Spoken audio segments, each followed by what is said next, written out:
Hello student, चलिए continue करते हैं biotechnology.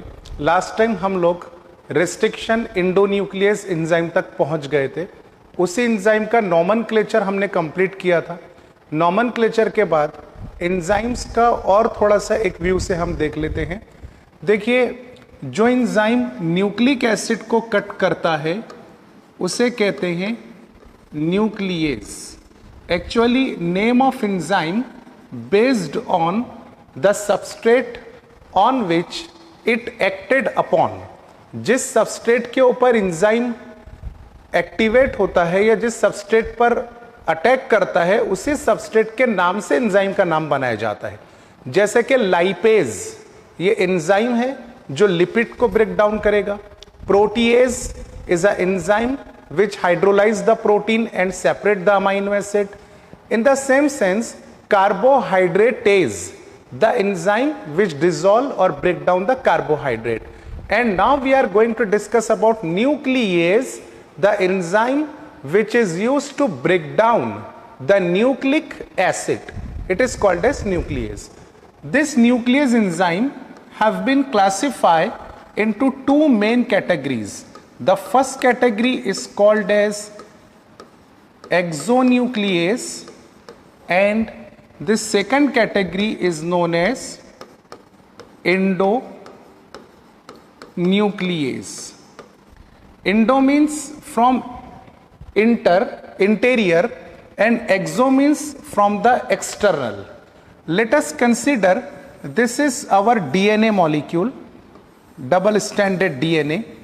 When you are going to treat this given DNA molecule with exonuclease, then exonuclease cut the DNA by removing the nucleotides from both ends or either of the end।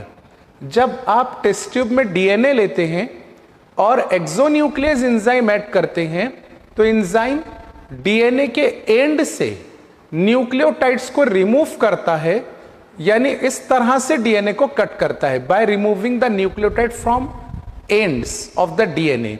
So suppose this is nucleotide, it get remove out, another nucleotide also get remove out from complementary strand, also nucleotide get removed one by one। So this is the activity of exonuclease। Now let us consider again, this is your double stranded DNA molecule। When you are going to treat this DNA molecule with endonuclease, then endonuclease cut this DNA molecule in between the ends। In between the end means DNA का ये एक and है और ये दूसरा and है, दोनों and को छोड़कर बीच में से एंडोन्यूक्लियस कट करेगा। अब बीच में से कहां कट करेगा, क्या कोई स्पेसिफिक सीक्वेंस है या रैंडमली इसके बारीक बारीक पीसेस कर देगा?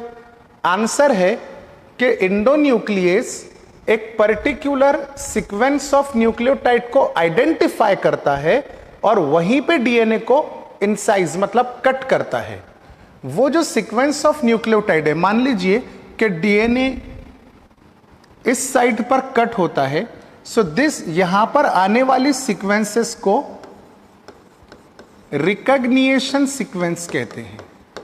रिकॉग्निशन मतलब पहचानना।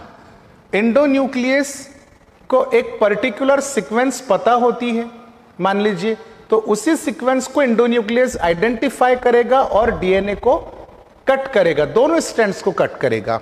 सेम सीक्वेंसेस अगर यहां पर आती हैं तो फिर से एंडोन्यूक्लियस आइडेंटिफाई करेगा और कट कर देगा।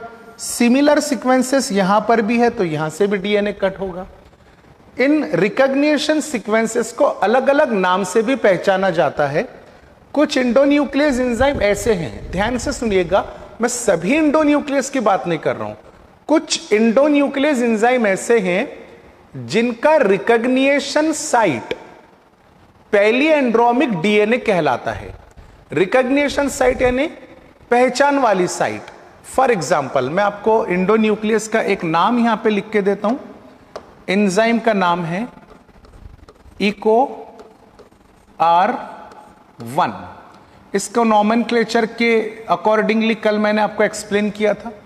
इको R1 को अगर आप डीएनए के साथ ट्रीट करते हैं तो EcoR1 मॉलिक्यूल यानी एंजाइम कंप्लीट डीएनए मॉलिक्यूल को स्कैन करता जाएगा और स्कैन करते समय जैसे ही EcoR1 को अपनी रिकॉग्निशन सीक्वेंस मिल जाती है वहां से डीएनए को कट करेगा, फिर आगे बढ़ेगा।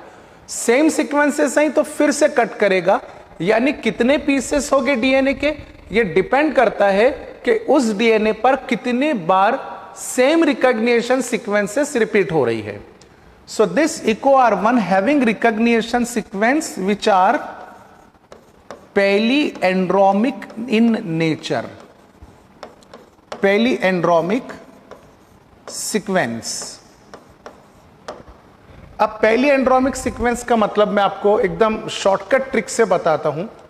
The sequence of nucleotide which having same reading in forwarded direction of one strand and backwarded direction on another strand. As you know that two strands of DNA are anti-parallel to each other as well as complementary. Let us consider this is the two-dimensional DNA molecule, one strand having 5' to 3' in the right side. So complementary strand having opposite end 5' right and 3' at the left side. No doubt both strands are bounded by hydrogen bonds and both strands are complementary with each other. Now I am going to write the sequence of nucleotide randomly. Randomly मतलब जो अपने दिमाग में आता है बस वही sequence of nucleotide मैं यहां पे लिख रहा हूं, लेकिन बीच में कुछ ऐसे न्यूक्लियोटाइड में लिखूंगा जो EcoR1 के रिकॉग्निशन सीक्वेंस कहलाएगी। फॉर एग्जांपल GATCATAGTC, फिर और इसको एक्सटेंड करते हैं आगे, थोड़ा सा और लॉन्ग मॉलिक्यूल ले लेंगे, GAATTCACA.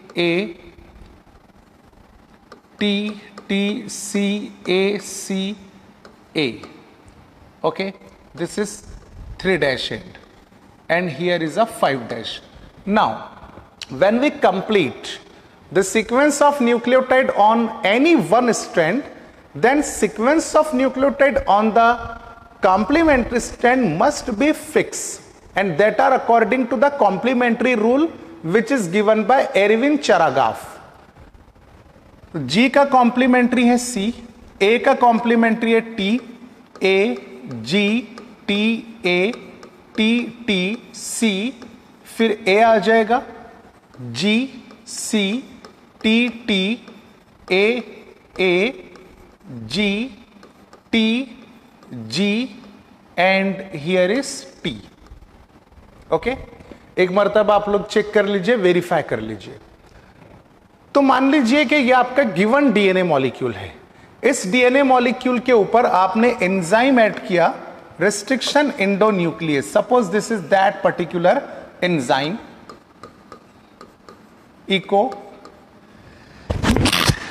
EcoR1. तो EcoR1 moves on the DNA molecule and scanning. अब देखिए पैलिएंड्रोमिक का मतलब होता है कि अगर आप सीक्वेंस ऑफ न्यूक्लियोटाइड ऊपर के स्टैंड पर 5 to 3 रीड करते हैं तो सेम प्रोनाउंसिएशन नीचे के स्टैंड पर भी 5 to 3 आना चाहिए, बट अपोजिट डायरेक्शन में। मान लीजिए मैं यहां रीड करता हूं GATC, सिर्फ पहले 4 न्यूक्लियोटाइड में रीड किया GATC, यही प्रोनाउंसिएशन अनदर स्टैंड पर अपोजिट डायरेक्शन से आना चाहिए। कौन सा प्रोनाउंसिएशन? GATC। क्या आता है ये देखिए, GATC नहीं है, TGTG है। So this DNA is not a palindromic. शर्त क्या है पैलिएंड्रोमिक की? कि both sides having same reading but in opposite direction. Okay, तो ये पैलिएंड्रोमिक नहीं है। फिर हम आगे बढ़ते हैं तो देखिए, जिसको मैं बॉक्स में बनाता हूं उस पर फोकस करेंगे। Yes, this much segment of DNA which is with in the box GAATTC अब इसको अपोजिट स्टैंड पर अपोजिट डायरेक्शन में पढ़ना है। प्रोनाउंसिएशन क्या है? GAATTC, यहां पर प्रोनाउंसिएशन है GAATTC। मैं एक्सप्लेन आपको यह करना चाह रहा हूं कि complete DNA molecule is not palindromic, only some sequences show palindromism. सिर्फ एक सेगमेंट या छोटा सा जो सीक्वेंस ऑफ न्यूक्लियोटाइड है वही पैलीएंड्रोमिक है, इंटायर डीएनए मॉलिक्यूल पैलीएंड्रोमिक नहीं है। And this sequences are recognised by EcoR1 enzyme. तो EcoR1 डीएनए को स्कैन करते हुए आगे जाएगा, ढूंढेगा कि रिकॉग्निशन सीक्वेंसेस मिलती है या नहीं। यहां पर रिकॉग्निशन सीक्वेंस EcoR1 को मिल गई, तो EcoR1 इस पर्टिकुलर रीजन पर रुकेगा और ग्वानिन एडेनिन एक स्टैंड पर आने वाले एडजेसेंट न्यूक्लियोटाइड की मैं बात कर रहा हूं। ग्वानिन के बाजू में एडेनिन अगर आता है तो इनके दरमियान का फॉस्फोडाइस्टर बॉन्ड थोड़ा सा वीक होता है, इसीलिए EcoR1 GA के बीच का फॉस्फोडाइस्टर बॉन्ड ब्रेक करेगा। तो आप देखिए ऊपर के स्टैंड पर GA कहां पर है, तो पहले आपको मिल जाते हैं G और उसके बाजू में A, फिर कहीं पर भी GA आजू बाजू में नहीं है। यहां का G और A के दरमियान कौन सा बॉन्ड है? Phosphodiester bond. तो एंजाइम आपका यहां से ब्रेक करेगा फॉस्फोडाइस्टर बॉन्ड को। Similar to this, same enzyme search adjacent G and A to the complementary strand. वही एंजाइम अब कॉम्प्लीमेंट्री स्टैंड पर सर्च करेगा कि G और A आजू बाजू में कहां दिखाई देते हैं। तो आप खुद देखें तो लास्ट में आपको दिखेगा G और उससे लगकर है A, means both are adjacent nucleotide. आपका एंजाइम G और A के दरमियान ये फॉस्फोडाइस्टर को ब्रेक करेगा। बीच में यहां पर रीजन में जो हाइड्रोजन बॉन्ड से ये भी ब्रेक डाउन हो जाएगी। But the main function of restriction endonuclease is to break the phosphodiester bond on both strands. ऊपर के स्टैंड में भी G और A के दरमियान का फॉस्फोडाइस्टर ब्रेक हुआ है और नीचे के स्टैंड पर भी G और A के दरमियान का फॉस्फोडाइस्टर ब्रेक हुआ है। अब ब्रेक होने के बाद आपको डीएनए किस तरीके से दिखाई देगा? तो मान लीजिए ये एज इट इज इतना सेगमेंट है, ओके। यहां पर मैं सिर्फ G लिखता हूं, लास्ट न्यूक्लियोटाइड। अब क्योंकि यहां से ये सेगमेंट रिमूव हो गया तो हमको कंटिन्यू G के आगे लिखने की जरूरत नहीं है, समझ रहे ना आप? A के बाद में कट हो गया तो इतना पीस उधर चला जाएगा। नीचे के स्टैंड यहां तक के G का अपोजिट कौन है? C, और कंटिन्यू के अंदर आएगा TTAA, TTAA। फिर यहां से ब्रेकिंग हुई तो G सेकंड अनदर साइड में चला गया। अब जहां से कट हुआ मतलब इस साइड का डीएनए देखते हैं। कटिंग मतलब बॉर्डर के इस साइड के न्यूक्लियोटाइड्स AATTC, AATTC, ओके। फिर नीचे का स्टैंड देखिए तो यहां से कट हुआ, C के सामने का G मिलेगा खाली, जस्ट अ मिनट, हाँ, C के सामने का सिर्फ आपको G मिलेगा और बाकी के कंटिन्यू में रहेंगे जैसा कि T, G और फिर T। So in this way, restriction endonuclease, specifically EcoR1, having its polyandromic sequence and cut both strands of DNA by hydrolyzing the phosphodiester bond। अब देखिए यहां पर ये दोनों स्टैंड पैरेलल हैं, दोनों स्टैंड G और C तक के पेयरिंग के अंदर है, मतलब G और C की जोड़ी है।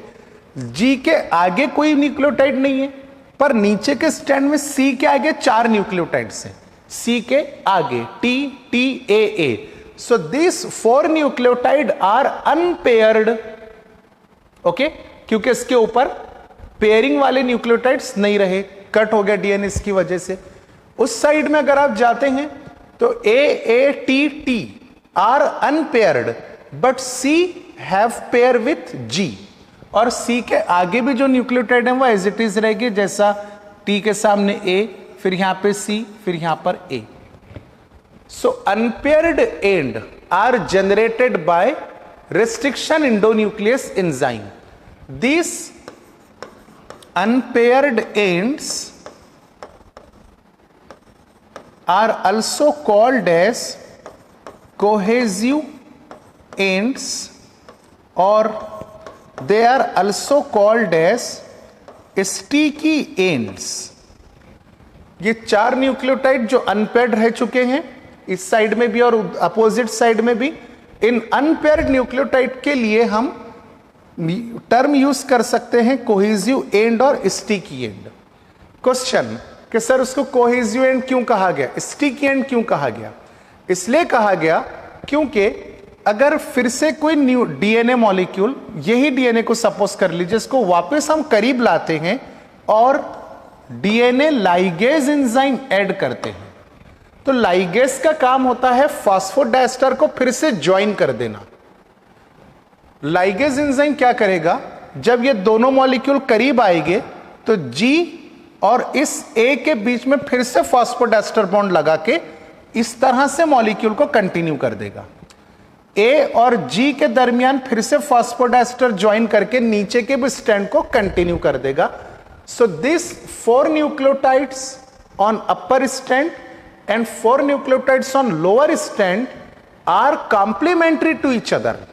Only then DNA ligase can show its activity. समझ रहे ना? यानी नीचे के स्ट्रैंड के न्यूक्लियोटाइड और ऊपर के स्ट्रैंड के न्यूक्लियोटाइड अगर कॉम्प्लीमेंट्री रहेंगे तो ही लाइगेज उनको ज्वाइन करेगा, अदरवाइज नॉन कॉम्प्लीमेंट्री न्यूक्लियोटाइड को लाइगेज ज्वाइन नहीं कर सकता है। So this is one of the most important and beneficial application of restriction endonuclease which is used in genetic engineering और rDNA technology. अब मैं इसका और एक एप्लीकेशन आपको बताता हूं, आप पहले इसका स्क्रीनशॉट ले लीजिए।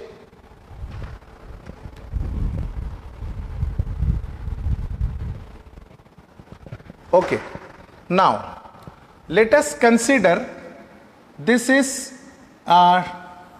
your circular DNA molecule set as a plasmid.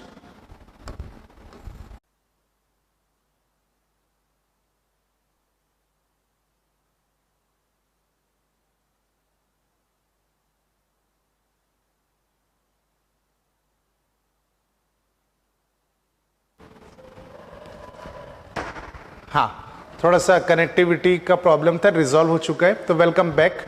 देखिए प्लाज्मिड को आपने रेस्ट्रिक्शन इंडोन्यूक्लियस इको R1 से ट्रीट किया, तो आप देख रहे होंगे, मैं इसको हाईलाइट करके सर्कल से शो करता हूं कि यहां पे 2 अनपेयर्ड एंड है, ये एक अनपेयर है और ये दूसरा अनपेयर्ड एंड है।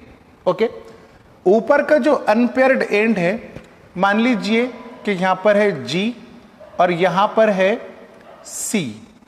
ओके, GAATTC, तो यहां से कट हुआ, AATT यहां पर रह गया आपका नीचे, मतलब यहां पे G था, इसके आगे GAATTC। तो अब कट होने के बाद इनर स्ट्रैंड की तरफ आ गया आपका AATT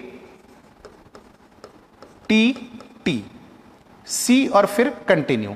सेम इसी तरह से अगर आप बाहर का स्ट्रैंड देखते हैं, outer strand, so this is also unpaired. Okay, and for just a minute can resolve the diagram. Yes, it is nice. So यहां पर आपका G है और कट होने के बाद AATT ऊपर रह गया। So this AATT on outer strand and same AATT on inner strand both are unpaired or sticky end or cohesive ends. Similar to this, when you treat the DNA molecule which is isolated from donor cell with echo R1, it will generate your gene of interest. This is your gene of interest. It also have the unpaired ends. First unpaired end having TTAA,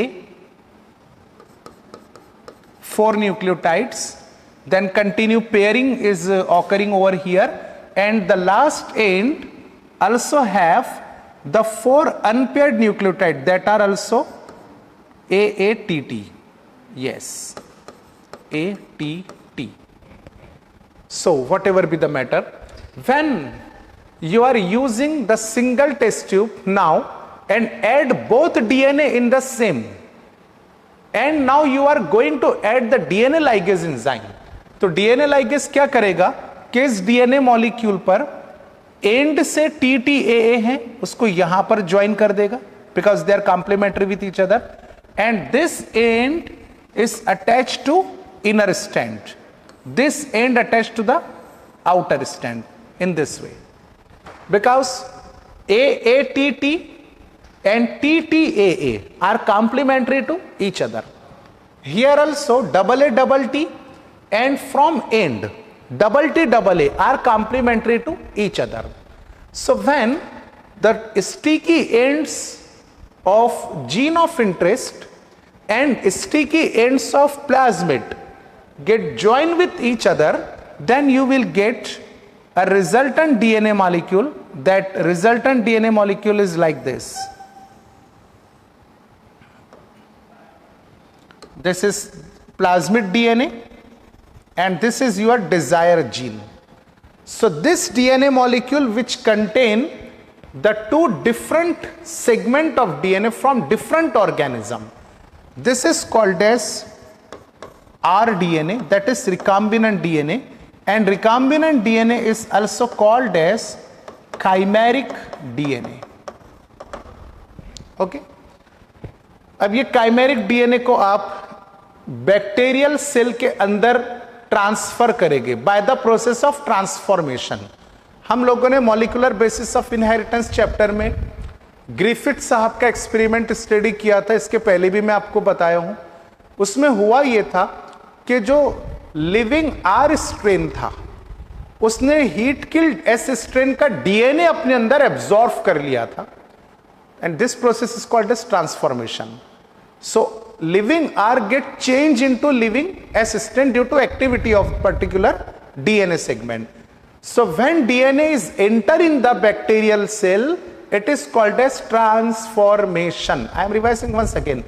When DNA molecule enter in the bacterial cell, it is called as transformation. Transformation के लिए आपको इस DNA को bacterial cell के अंदर transport करना पड़ेगा artificially. जो बैक्टीरियल सेल है उसे होस्ट नाम दिया जाता है, और होस्ट में इस डीएनए को एंटर करने के लिए पहले होस्ट को काबिल बनाया जाएगा, उसकी एबिलिटी बढ़ाई जाएगी ताकि वो डीएनए को अपने अंदर इजीली एब्जॉर्ब कर ले. तो उस काबिलियत के लिए यहां पे वर्ड दिया हुआ है competent. Competent the host, and here host cell is a bacterial cell. So bacterial cell, whatever be the name of bacteria, E. coli, Salmonella, Staphylococcus aureus, or so on. So that particular bacterial cell you must have to treat with calcium bivalent. Treat with calcium bivalent so that the permeability of bacterial cell wall and plasma membrane increases to absorb the DNA. तो calcium bivalent से क्या फर्क पड़ेगा मैं यहां पे लिख देता हूं. Calcium bivalent increase the permeability of cell, that is bacterial cell, especially cell wall. Now when permeability get increases, now you must have to treat the same bacteria with very low temperature, that is ice. इसी bacteria को आप ice पर रखेंगे कुछ देर तक, फिर ice से transfer करेंगे heat shock method at 42 degree Celsius, फिर से आइस पर रखेंगे, फिर से हीट शॉक। कम से कम ऐसा आपको 8 से 10 बार ट्रांसफर करना पड़ेगा। अब बैक्टीरियल सेल वॉल में इसके बाद क्या हो जाएगा कि पोर्स फॉर्म हो जाएंगे। पोर्स यानी बारीक बारीक सुराख हो जाएंगे, जिनके थ्रू डीएनए मॉलिक्यूल जो रिकॉम्बिनेंट डीएनए वो बैक्टीरिया के अंदर ट्रांसफर हो जाएगा। Now by using this techniques और this steps, your host cell और bacterial cell become pretty much competent to acquire the DNA molecule from its side. अब test tube में आपको ये कॉम्पिटेंट बैक्टीरिया रखना है, उसी टेस्ट ट्यूब में आरडीएनए इंटर करना है। So this is suppose host bacterial cell and this is your rDNA. Easily this recombinant DNA now get enter in the bacterial cytoplasm. Now what happen here? अब क्या होगा, ये transformation तो हो गया। This recombinant DNA use all the enzymes of bacterial cytoplasm for its own replication, and this recombinant DNA get multiply many times to produces its multiple copies. Recombinant DNA bacterial cytoplasm के सभी enzymes use करेगा, जिसमें DNA polymerase भी है, RNA primase भी है। ये सारे एंजाइम यूज करके आरडीएनए अपनी मल्टीपल कॉपीज तैयार करेगा, और मल्टीपल कॉपीज जितनी बनेगी, मान लीजिए 100 कॉपीज बन गई, तो जीन ऑफ इंटरेस्ट भी ऑटोमेटिकली 100 कॉपीज बना लेगा। This process of multiplication is called as cloning of DNA or gene cloning. This is method number 1. Method number 2, for example, this is your host cell which take the recombinant DNA.